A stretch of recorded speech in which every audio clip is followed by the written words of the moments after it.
नमस्कार, good morning, शुभ प्रभात। मैं हृदय मिश्रा आप सभी का स्वागत करता हूं डिकोड एग्जाम के इस डेली करंट अफेयर्स प्रोग्राम में। कैसे हैं आप सभी लोग? आई होप आप सभी लोग अच्छे होंगे, अपनी पढ़ाई को बहुत ही बेहतर ढंग से कर रहे होंगे। देखो भैया जी लोग, ऐसा है कि पीसीएस का फॉर्म ऑलरेडी फिल होना स्टार्ट हो गया है और आप लोग फॉर्म को फिल कर लीजिएगा। हालांकि सभी लोग टेंशन में आ गए होंगे, यार 210 पोस्ट आई हैं, कैसे कैसे क्या करेंगे। भाई साहब, पोस्टें बाद में बढ़ जाएंगे, डजंट मैटर। ये मैटर नहीं करता है, मैटर ये करता है कि आपकी तैयारी कैसे है, किस लेवल की है। अभी भी आपके पास समय है, ठीक है, अभी भी आप बहुत कुछ बेहतर कर सकते हैं। आपको मेरा पर्सनली ये सुझाव है कि आप लोग बिना देरी के पीसीएस का फॉर्म फिल करिए और लग जाइए अपनी तैयारी को करने में। और अभी जो है डिकोड एग्जाम पर ऑफर भी चल रहा है पीसीएस के लिए। आप लोग जो है प्रोग्राम को ज्वाइन करिए और अपनी तैयारी को बहुत ही बेहतर ढंग से करना जो है क्या करिए, शुरू कर दीजिए। ठीक है, आइए बिना देरी के हम लोग सेशन को स्टार्ट करते हैं। और पीसीएस का कैसे फॉर्म फिल करें, कैसे नहीं फिल करें, इस पर एक वीडियो ऑलरेडी बना दिया गया है। ठीक है, संभवतः कल रिलीज हो गया होगा वो, आप लोग उसको देख लीजिएगा कि कैसे ओटीआर प्राप्त करते हैं, कैसे फॉर्म फिल करते हैं, क्या क्या इंफॉर्मेशन होती है, वो आपको वहां पर देखनी है।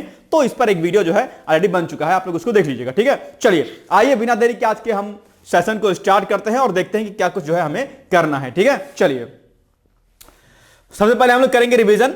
और पहला पॉइंट क्या है कि अमित शाह की अध्यक्षता वाली एक समिति ने 2004 के दौरान अचानक आई बाढ़, भूस्खलन और चक्रवाती तूफान से प्रभावित 5 राज्यों को राष्ट्रीय आपदा प्रतिक्रिया कोष के तहत 1554.99 करोड़ रुपए की अतिरिक्त केंद्रीय सहायता जो है देने की बात कही है। यह चर्चाओं में रहा है। और 2025 में छत्रपति शिवाजी महाराज की 395वीं जयंती मनाई गई। मराठा साम्राज्य की इन्होंने स्थापना की थी, मुगल साम्राज्य को खत्म करने का इन्होंने बीड़ा उठाया था। और जो है बाल गंगाधर तिलक ने जो है छत्रपति शिवाजी के बारे में लोगों को जागरूक करने के लिए जो है शिवाजी महोत्सव मनाए जाने की शुरुआत भी की थी, आप लोग जानते होंगे। ठीक है, इसके अलावा कोविड-19 महामारी की शुरुआत के बाद से अमेरिका के कैलिफोर्निया राज्य में फ्लू यानी कि इन्फ्लुएंजा कोविड से ज्यादा घातक सांस की बीमारी अब बन गया है। वहां पर बहुत ज्यादा डेंजर जोन में जो है वहां पर फ्लू फैला हुआ है। कहां पर?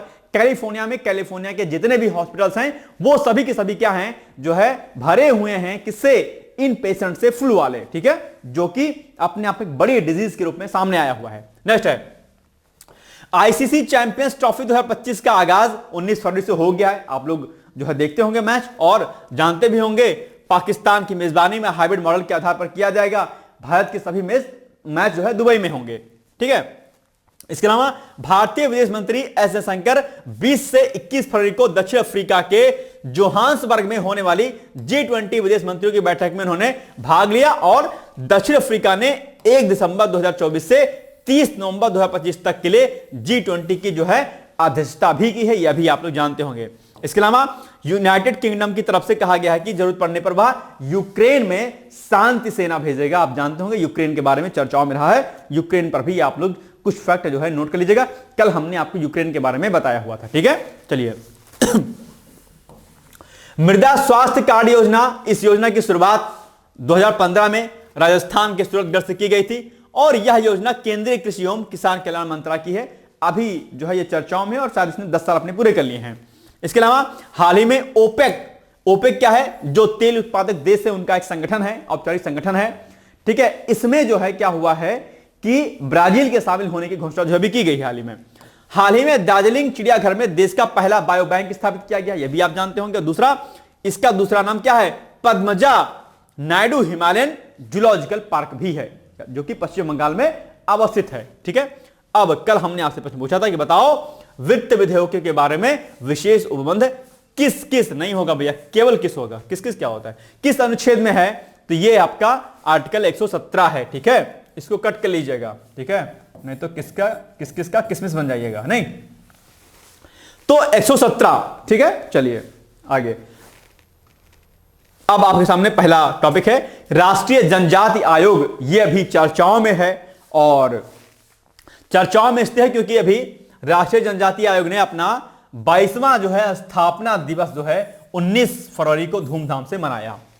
आप जानते होंगे कि 1990 के 65वें संविधान संशोधन, ये बहुत इंपॉर्टेंट, इसको याद रखिएगा कि 1990 के 65वें संविधान संशोधन अधिनियम के द्वारा अनुसूचित जातियों एवं जनजातियों के लिए एक राष्ट्रीय अनुसूचित जाति एवं जनजाति आयोग की स्थापना की गई थी। यह प्रश्न बहुत बार आपके पॉलिटी में पूछा गया है। इसको आपको क्या करना है, याद कर लेना कि भाई 65वां संविधान संशोधन यानी कि जो 65 जो अमेंडमेंट, कॉन्स्टिट्यूशनल जो अमेंडमेंट था वो किससे रिलेटेड है, ये आपको याद रखना है। ठीक है, SC/ST आयोग है ना। चलिए, इसके अलावा 2003 के 89वें संविधान संशोधन अधिनियम के द्वारा इस राष्ट्रीय आयोग को 2 भागों में क्या किया गया, विभाजित कर दिया गया। यानी कि यह जो आपका बनाया गया था आयोग, इसको 2 भागों में विभाजित कर दिया गया। कौन कौन सा? नंबर 1 राष्ट्रीय अनुसूचित जाति आयोग, जो कि आर्टिकल 338 से संबंधित है। कई बार आपके एग्जाम में प्रश्न यहां से पूछता है भैया कि बताओ राष्ट्रीय अनुसूचित जाति आयोग का संबंध निम्नलिखित में से किस अनुच्छेद के तहत है? आर्टिकल 338, ठीक है, के अंतर्गत एवं राष्ट्रीय अनुसूचित जनजाति आयोग अनुच्छेद 338A के अंतर्गत आता है। यह भी प्रश्न पूछता है कि बताओ राष्ट्रीय अनुसूचित जनजाति आयोग का संबंध निम्नलिखित में से किस अनुच्छेद से है? तो आप कहेंगे सर 338A, यानी कि SC के लिए जो आयोग है वो आर्टिकल 338 में है, ST के लिए जो आयोग है आर्टिकल 338 क्या A, और जो OBC के लिए भी बनाया गया था वो आर्टिकल 338A नहीं है ना, न केवल 338 वो है आपका 338B। जैसे कि जो SC के लिए आयोग बनाया गया, ठीक है, वो बनाया गया आर्टिकल जो है आपका 338, ठीक है। ST कम्युनिटी के जो आयोग बनाया गया वो बनाया गया आर्टिकल नंबर क्या आपका 338 जो है A, और OBC के लिए एक आयोग बनाया गया था, उसको बोलते हैं 338 क्या B। ये तीन के तीनों भैया आपको क्या करने हैं, याद रखने हैं, बहुत बार आपके एग्जाम में पूछा गया है। ठीक है, चलिए आगे बढ़ते हैं इस आयोग में। ठीक है, अच्छा इसके पहले इस तरह वर्ष 2004 से पृथक राष्ट्रीय अनुसूचित जनजाति आयोग जो है सामने आया। ठीक है, इसके अलावा आयोग में एक अध्यक्ष और एक उपाध्यक्ष, ठीक, एक अध्यक्ष एक उपाध्यक्ष 3 अन्य सदस्य जो है होते हैं, यानी कि टोटल 5 मेंबर जो है इस आयोग में होते हैं। इस आयोग के कई सारे कार्य होते हैं। कई बार आपके एग्जाम में मुख्य परीक्षा में प्रश्न पूछा गया है कि बताओ राष्ट्रीय अनुसूचित जाति आयोग या अनुसूचित जनजाति आयोग के प्रमुख कार्य क्या हैं, बताओ। इसके अलावा वह राष्ट्रपति द्वारा उसके आदेश या मुहर लगे आदेश के द्वारा नियुक्त किए जाते हैं, यानी कि इनके अध्यक्ष जो भी नियुक्त होते हैं वो राष्ट्रपति के द्वारा नियुक्त होते हैं। ठीक है, कई बार यह भी फैक्ट आपके एग्जाम में पूछा गया है। ठीक है, चलिए आगे। आयोग अपनी वार्षिक रिपोर्ट भी प्रेसिडेंट को देता है, यह भी प्रश्न आपके एग्जाम में पूछा जाता है कई बार।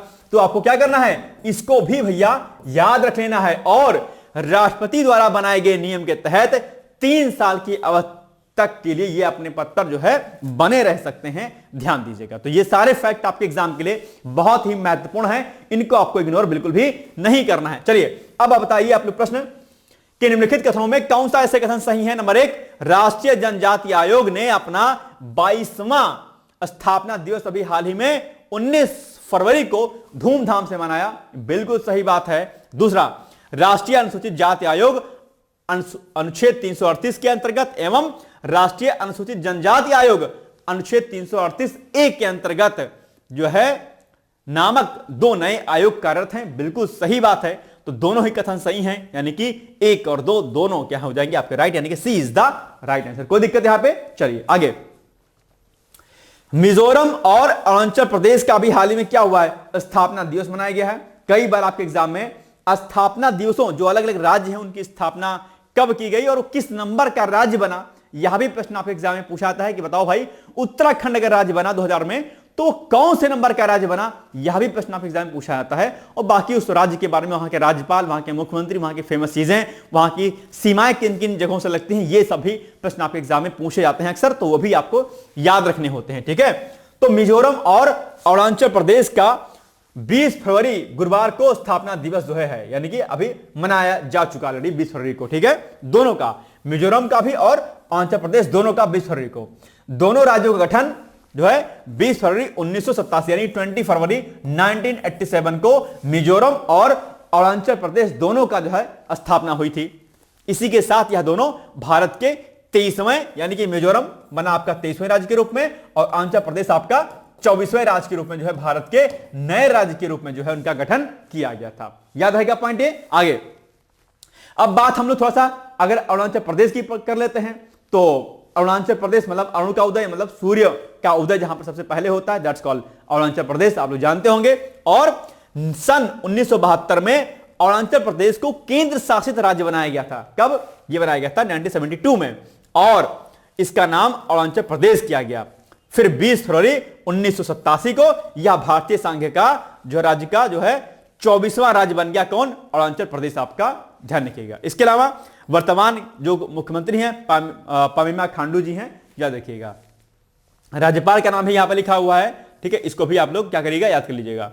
राजधानी अरुणाचल प्रदेश की ईटानगर है, कई बार आपके एग्जाम में क्वेश्चन पूछा जाता है। और प्रदेश की सीमाओं की अगर हम बात करते हैं तो इसकी सीमाएं दक्षिण में असम, क्या दक्षिण में जो है क्या है इसके असम है। ये देखिए आपका अरुणाचल प्रदेश है, दक्षिण में आपका यहां पर क्या दिख रहा है? असम दिख रहा है। आप लोग पॉइंट यहां पर नोटिस कीजिएगा, क्या कि दक्षिण में इसके असम है, दक्षिण पूर्व में नागालैंड, दक्षिण पूर्व में आपका नागालैंड जो है दिख जाएगा। हालांकि यहां पर ये देखिए दक्षिण पूर्व में आपका नागालैंड हो जाएगा आपका, ठीक है। और पूर्व में इसके बर्मा आ जाएगा, पूर्व में बर्मा यानी कि म्यांमार, ये देखिए यहां पर है आपका।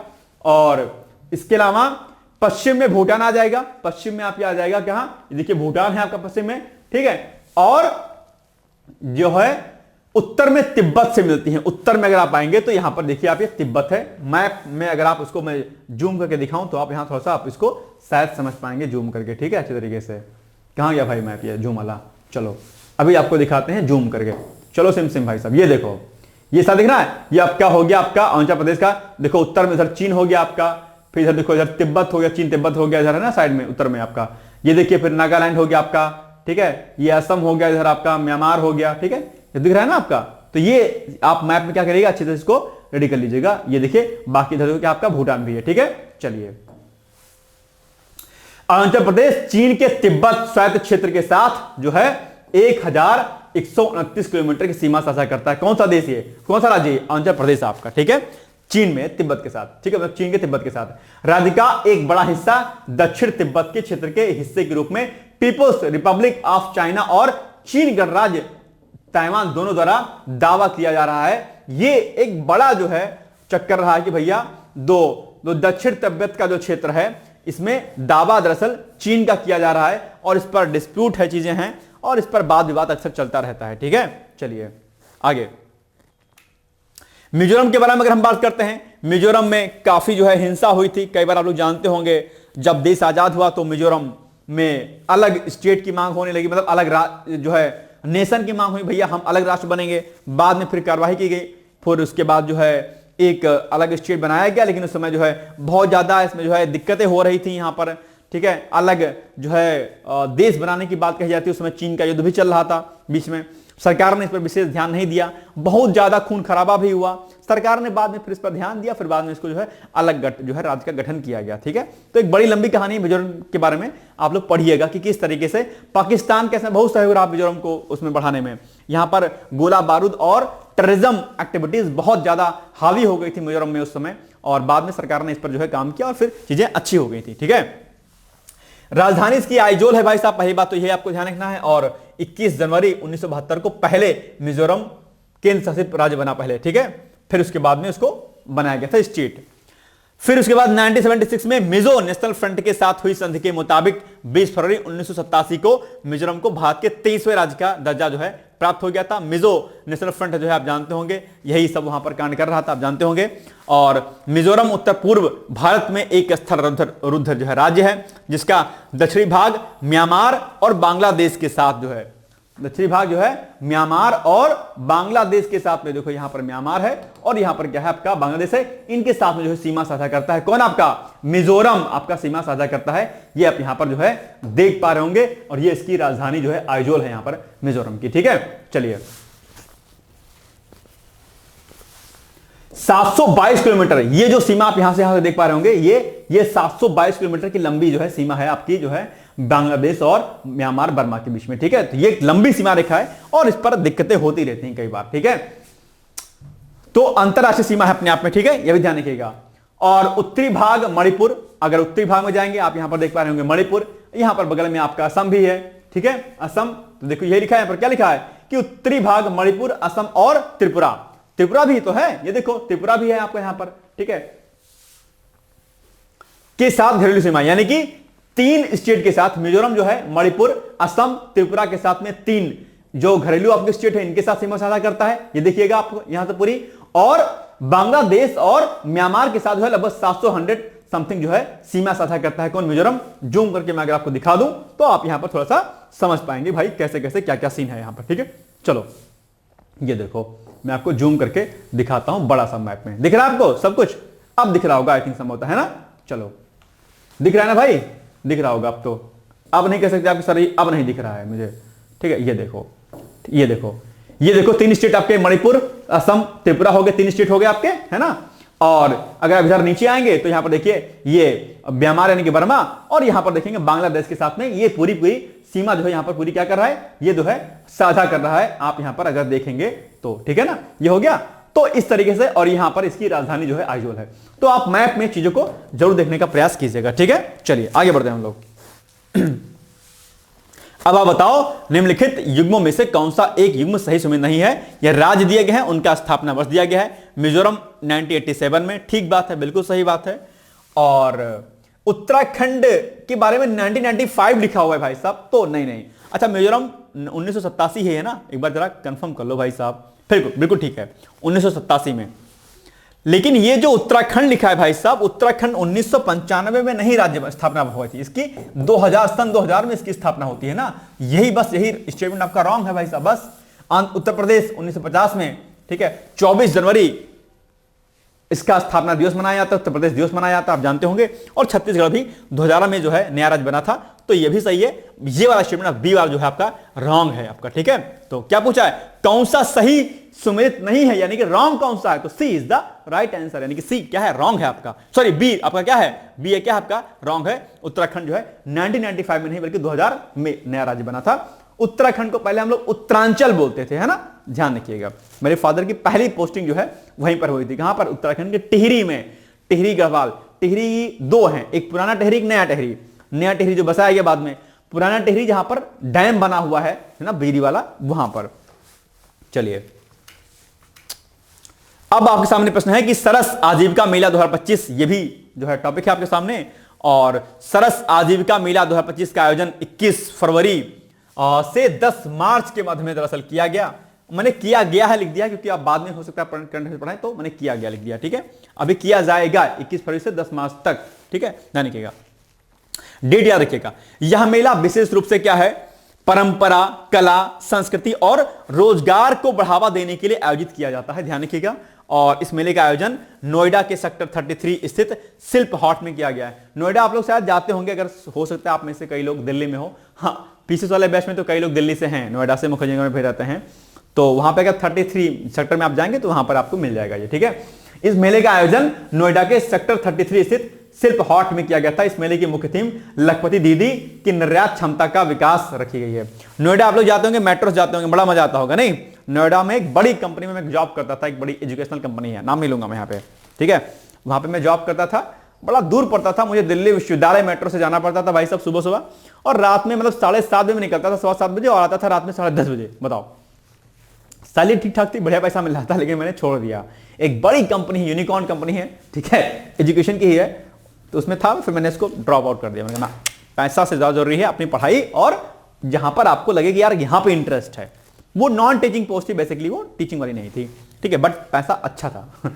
ठीक है, चलिए, तो ये हो गई बातें। और इसमें 400 से अधिक लखपति दीदी अपने उत्पादों के साथ भाग लेंगे। और इस मेले का उद्देश्य न केवल लोकल उत्पादों को बढ़ावा देना है, बल्कि देश भर में जो ग्रामीण महिला उद्यमी होती हैं, इनको एक मंच प्रदान करना है कि भाई ग्रामीण जो उद्यमी महिला होती हैं उनको एक स्टेज मिले, उनको एक मंच मिले, उनको एक स्थान मिले, जहां से वो अपने उद्यम को, अपने इंडस्ट्री को, अपने जो है अपने काम को क्या कर सके, वो आगे बढ़ा सके। ये विशेष फोकस किया गया है इसका जो आयोजन किया जा रहा है। ठीक है, अच्छा, महिला उद्यमियों के लिए भी हाल ही में एक कार्यक्रम चलाया गया था, अगर आपको याद होगा, मैंने उस प्रश्न को आपको कराया था। अगर आपको याद है कि अभी हाल ही में महिला उद्यमियों को आगे बढ़ाने के लिए कौन सा प्रोग्राम की शुरुआत की गई है, तो वो मुझे जरा आप लोग कमेंट करके बताइएगा कि वो कौन सी योजना है। अभी 2, 4, 6, 10 दिन पहले ही मैंने उसको कराया हुआ था, अगर आपको याद होगा तो, संभवतः, है ना। चलिए आगे, सरस आजीविका मेला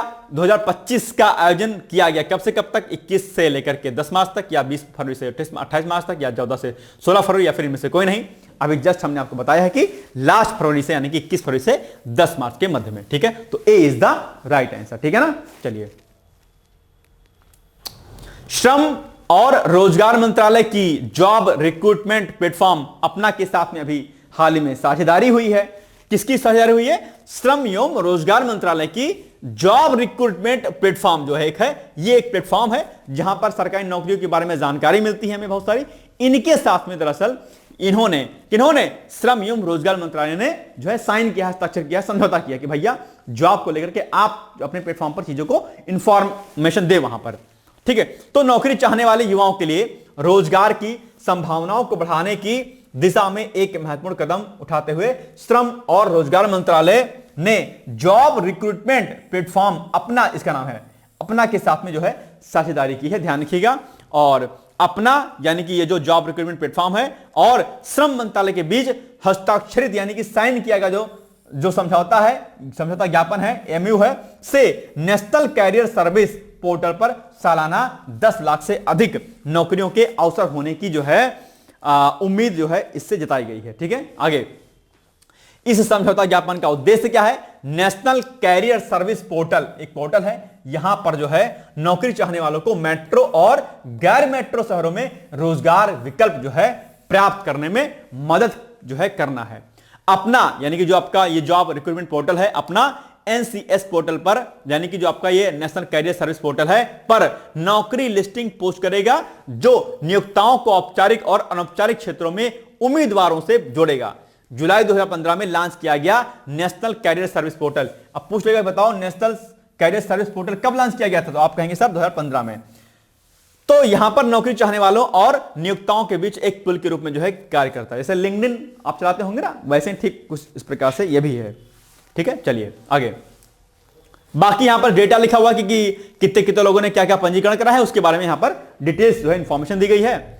और क्वेश्चन नंबर 4 है कि नौकरी चाहने वाले युवाओं के लिए रोजगार की संभावनाओं को बढ़ाने की दिशा में एक महत्वपूर्ण कदम उठाते हुए श्रम और रोजगार मंत्रालय ने किसके साथ साझेदारी की है? अभी हमने जस्ट आपको बताया कि जॉब रिक्रूटमेंट प्लेटफॉर्म यानी कि अपना के साथ में की है। तो बस कौन सी अपना है?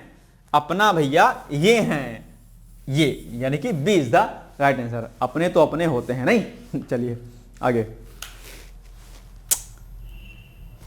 कुआलालंपुर में रक्षा सचिव राजेश कुमार सिंह ने बुधवार को, यानी कि जो भी हाल में बीता हुआ है, को 13वीं रक्षा सहयोग समिति की बैठक की इन्होंने क्या की है? अभी सह अध्यक्षता की है राजेश कुमार जी ने, इसलिए चर्चाओं में है। तो कुआलालंपुर में रक्षा सचिव राजेश कुमार सिंह ने 13वीं रक्षा सहयोग समिति की बैठक की सह अध्यक्षता की है। ठीक है, तो रक्षा सचिव कौन है? राजेश कुमार सचिव जी हैं या राजेश कुमार सिंह जी हैं, ध्यान रखिएगा।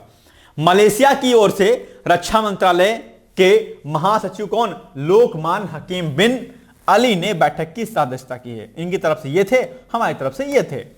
ठीक है, राजेश जी थे। दोनों पक्षों ने द्विपक्षीय रक्षा संबंधों और क्षेत्रीय एवं वैश्विक मुद्दों को और आगे बढ़ाने के लिए प्रभावी एवं व्यवहारिक पहलों पर व्यापक चर्चा की है। यानी कि मलेशिया और भारत ने जो है सामरिक दृष्टिकोण से खासकर बातचीत की कि भैया कैसे हमें साथ मिलकर के आगे बढ़ना है। इस वर्ष मलेशिया आसियान और आसियान रक्षा मंत्रियों की बैठक की अध्यक्षता आसियान रक्षा मंत्रियों की बैठक प्लस यानी कि ADMM प्लस की अध्यक्षता और आसियान देशों के रक्षा मंत्रियों की बैठक की आयोजित कर रहा है कौन? मलेशिया। और मलेशिया हिंद प्रशांत में महत्वपूर्ण भागीदार भी है, आप जानते होंगे, क्योंकि उसकी 3 प्रमुख विदेश नीति दृष्टिकोणों यानी कि कौन कौन सी? एक्ट ईस्ट पॉलिसी, सागर सभी के लिए सुरक्षा और विकास, और हिंद प्रशांत महासागर में महत्वपूर्ण भूमिका है किसकी? मलेशिया की अपने आप में। ठीक है, हिंद प्रशांत तो क्षेत्र जो है वैसे भी हिंद प्रशांत महासागर ऑलरेडी चर्चाओं में रहता है, तो उसमें भी मलेशिया की जो है इंपॉर्टेंस है। एक जो आपकी एक्ट ईस्ट पॉलिसी है उसके अंतर्गत भी इसकी विदेश नीति जो है काम करती है। चलिए अब बताओ कि निम्नलिखित कथनों में कौन सा यासे कथन सही है? नंबर 1, कुआलालंपुर में रक्षा सचिव राजेश कुमार सिंह ने बुधवार को 13वीं रक्षा सहयोग समिति की बैठक की सह अध्यक्षता की है। बिल्कुल सही बात है। दूसरा, इस वर्ष मलेशिया, आसियान और आसियान रक्षा मंत्रियों की बैठक प्लस यानी कि ADMM प्लस की अध्यक्षता और आसियान देशों के रक्षा मंत्रियों की बैठक आयोजित कर रहा है। बिल्कुल सही बात है। ठीक है, तो दोनों कथन क्या हो जाएंगे आपके, सही हो जाएंगे। एक और दो, दोनों कथन। आगे, भारतीय तटरक्षक बल अभी ये चर्चाओं में है, और तो रक्षा मंत्रालय ने भारतीय तटरक्षक बल के लिए 149 यानी कि 149 सॉफ्टवेयर डिफाइंड रेडियो खरीदने का अनुबंध भारत इलेक्ट्रॉनिक्स लिमिटेड यानी कि BEL के साथ में किया है। इसीलिए भारतीय तटरक्षक बल जो है चर्चाओं में है। और भारतीय तटरक्षक बल का स्थापना दिवस कब मनाया जाता है, मुझे यह भी बताइएगा आप लोग कमेंट करके, क्योंकि यह मैंने आपको अभी हाल ही में पढ़ाया हुआ था। ठीक है, चलिए। कुल 1220.12 करोड़ रुपए की लागत से 149 सॉफ्टवेयर परिभाषित रेडियो बेंगलुरु की कंपनी BEL से खरीदे जाएंगे, और ये अत्याधुनिक रेडियो हाई स्पीड डेटा और सुरक्षित वायु संचार के माध्यम से सुरक्षित और विश्वसनीय सूचनाओं का आदान प्रदान करेंगे। इससे भारतीय तटरक्षक बल की समुद्री कानून प्रवर्तन, खोज और बचाव अभियान, मत्स्य संरक्षण और समुद्री पर्यावरण संरक्षण आदि में जो है मजबूती आएगी। और आप जानते हो कि भारतीय तटरक्षक बल तटीय क्षेत्रों की सुरक्षा करता है, समुद्री सुरक्षा करता है, और वहां पर जो भी गतिविधियां होती हैं उन पर जो है नजर बनाए रखता है कौन, भारतीय तटरक्षक बल। ठीक है, जिसको हम लोग इंडियन कोस्टल जो है फोर्स बोलते हैं। ठीक है, चलिए। रक्षा मंत्रालय ने भारतीय तटरक्षक बल के लिए, ठीक है, 149 सॉफ्टवेयर डिफाइंड रेडियो खरीदने का अनुबंध निम्नलिखित में से किसके साथ किया है? अभी जस्ट हमने बताया कि BEL के साथ में किया है, यानी कि भारत इलेक्ट्रॉनिक्स लिमिटेड यानी कि BEL के साथ में किया है। तो बस ए इज द क्या हो जाएगा आपका राइट आंसर। कोई दिक्कत यहां पे? इंपॉर्टेंट प्रश्न है, ध्यान रखिएगा। चलिए आगे। उत्तराखंड सरकार ने वित्तीय वर्ष 2025-26 तक के लिए बजट पेश किया है अभी हाल ही में। आप कहेंगे सर यूपी का साथ बजट तो नहीं बताया आप, उत्तराखंड का बताने लग गया? यूपी भी बताएंगे, लेकिन उत्तराखंड का बजट इसलिए चर्चाओं में क्योंकि इसने इस बार क्या किया है, इस बार इसका जो बजट हुआ है भैया वो आपका 1 लाख करोड़ रुपए से ऊपर का बजट चल गया है, पहली बार चला गया है। इसीलिए उत्तराखंड का बजट आपके लिए महत्वपूर्ण है। और चूंकि उत्तराखंड में अभी समान नागरिक संहिता भी लागू किया गया है, इसके लिए भी चर्चाओं में है। और रही बात आपके उत्तर प्रदेश बजट की, तो इस बार उत्तर प्रदेश के बजट में कहा गया कि भैया अब तक का सबसे बड़ा बजट पेश किया गया है उत्तर प्रदेश का। उस पर भी हम लोग बात करेंगे अभी आगे नेक्स्ट डे, लेकिन आज हम उत्तराखंड बजट की थोड़ा सा बात कर लेते हैं। ठीक है, चलिए। तो उत्तराखंड सरकार ने वित्त वर्ष 2025-26 के लिए 20 फरवरी को बजट पेश किया है। और प्रदेश के जो वित्त मंत्री हैं कौन, प्रेमचंद्र अग्रवाल, इन्होंने 1,01,175.33 करोड़ रुपए का बजट पेश किया।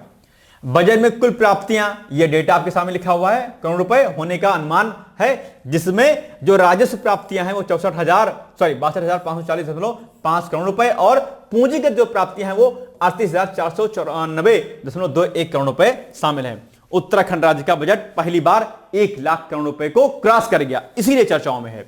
और स्टार्टअप वेंचर्स के लिए इन्होंने फंड के लिए 20 करोड़ रुपए जिन्होंने दिए हैं। रिवर फ्रंट डेवलपमेंट की स्कीम के लिए उन्होंने 10 करोड़ रुपए दिए हैं। और स्मार्ट सिटी योजना के लिए के तहत इलेक्ट्रॉनिक बसों के लिए 6.5 करोड़ रुपए जो है आवंटित किए गए हैं। इसके अलावा इसके अतिरिक्त होमगार्ड कल्याण निधि के लिए 1 करोड़ रुपए, सिल्क फेडरेशन रिवाल्विंग फंड के लिए 5 करोड़ रुपए, समान नागरिक संहिता को लागू करने के लिए 30 करोड़ रुपए। देखो ये सबसे इंपॉर्टेंट आपके लिए, ठीक है। उत्तराखंड पहला राज्य बन गया है जिसने अपने यहां पर समान नागरिक संहिता को लागू किया है। स्प्रिंग और नदी कल्याण के लिए 125 करोड़ रुपए, ठीक है। पेयजल और सिंचाई विभाग में बिजली भुगतान के लिए 490 करोड़ रुपए आवंटित किए गए हैं। तो ये आप लोग देख लीजिएगा, हो सकता है प्रश्न आपके एग्जाम में पूछे। पड़ोसी राज्य हमारा उत्तराखंड, तो मे भी प्रश्न पूछ ले आपसे। नेक्स्ट है, हाल ही में उत्तराखंड सरकार ने वित्तीय वर्ष 2025-26 के लिए 20 फरवरी को बजट पेश किया है। अब आपसे पूछा है कि बताओ निम्नलिखित में से कौन सा एक सही नहीं है, रॉन्ग स्टेटमेंट आपसे पूछा है। तो प्रदेश के वित्त मंत्री प्रेमचंद्र अग्रवाल ने 2000 करोड़ रुपए का लगभग बजट पेश किया है। नहीं भाई साहब, गलत है। 1 लाख करोड़ रुपए का जो है बजट पेश किया है। ये आप यहां पर देख पा रहे होंगे, ये देखिए यहां पर, ठीक है, इतना करोड़ रुपए का, ठीक है। तो 1 लाख समथिंग जो है करोड़ रुपए का बजट पेश किया है। ये नहीं, इतना नहीं किया है भाई, ये तो झूठ बात हो गई ना भाई साहब, कहां गई बात, ये तो झूठ बात है। दो का नहीं है डेटा, ठीक है, 1 का है।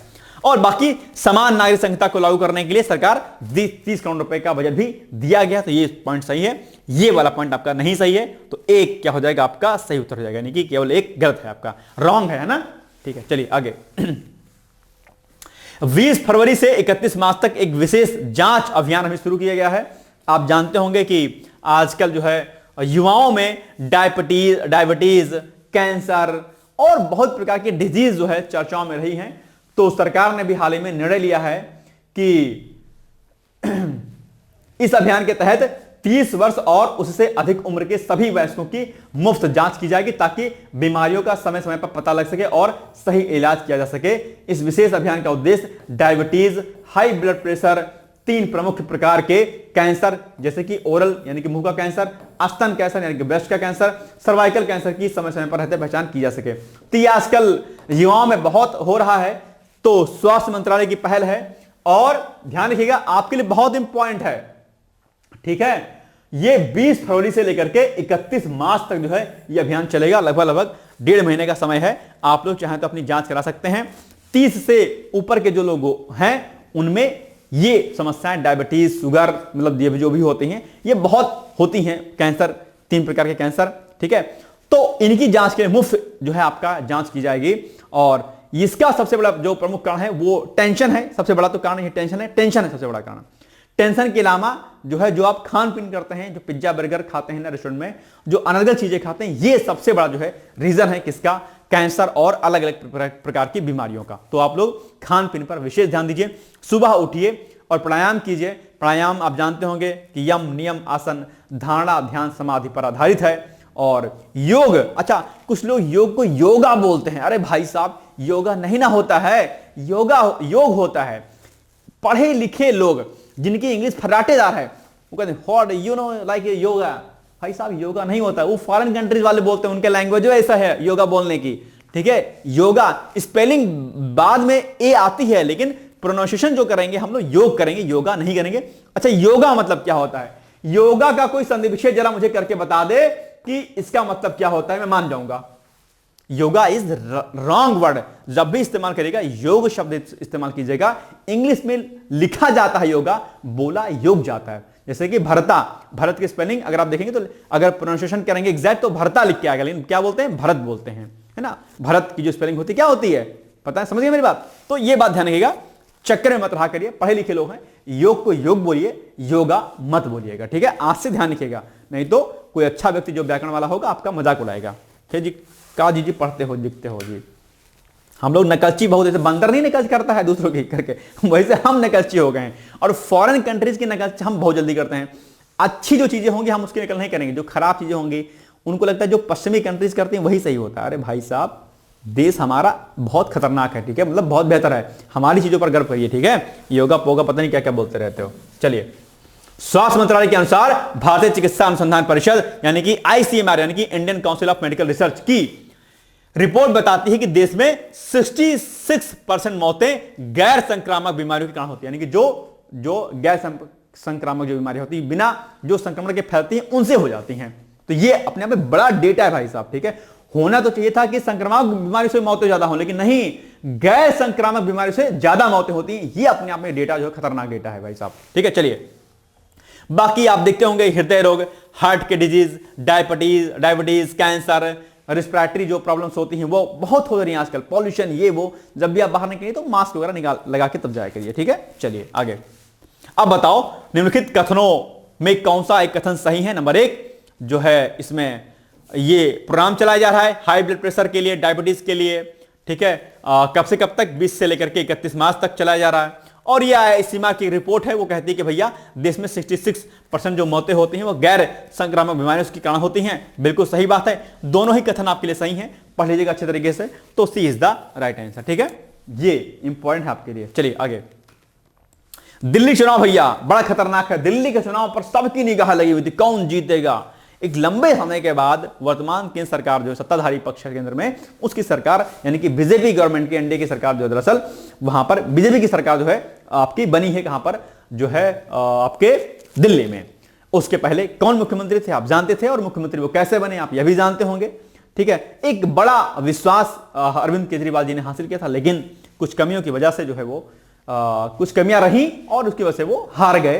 तो कहते हैं ना, जब उम्मीद जगती है और उस उम्मीद पर जब पानी फिरता है तो दिक्कत होती है। लोकतंत्र है ये, वहां पर एक लंबे समय के बाद 32-35 साल के बाद कहा जा रहा है कि जो है आपकी गवर्नमेंट आई, और सबसे बड़ी बात है कि मुख्यमंत्री के तौर पर जो है रेखा गुप्ता जी को जो है पद को दिया गया है, और अपने आप में जानते हैं कि डीयू की पढ़ी लिखी हुई हैं वो, और छात्र संघ की जो है शायद आई थिंक उपाध्यक्ष भी रह चुकी है ना, और जो है अब एबीवीपी से जुड़ी थी, है ना, अखिल भारतीय विद्यार्थी परिषद, आप लोग भी जानते होंगे संभवतः, है ना, सभी लोग जुड़े रहे होंगे झंडा लेकर एकदम से, है ना, विश्वविद्यालय में आप लोग चलते रहे होंगे, अभी भी शायद चलते होंगे कुछ लोग एनयूएसआई से जुड़े रहते हैं, जो कि कांग्रेस का संगठन है अपने आप में, ठीक है।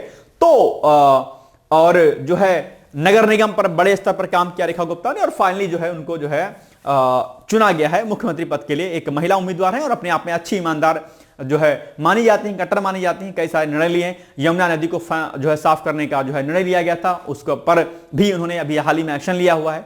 तो देखते हैं कि क्या कुछ करती हैं, लेकिन उनके बारे में हम थोड़ा सा दिल्ली के बारे में पढ़ लेते हैं। दिल्ली में दरअसल कुल 70 विधानसभा सीटें हैं, ये आपके लिए सबसे इंपॉर्टेंट फैक्ट है जो कि आपके लिए जरूरी है।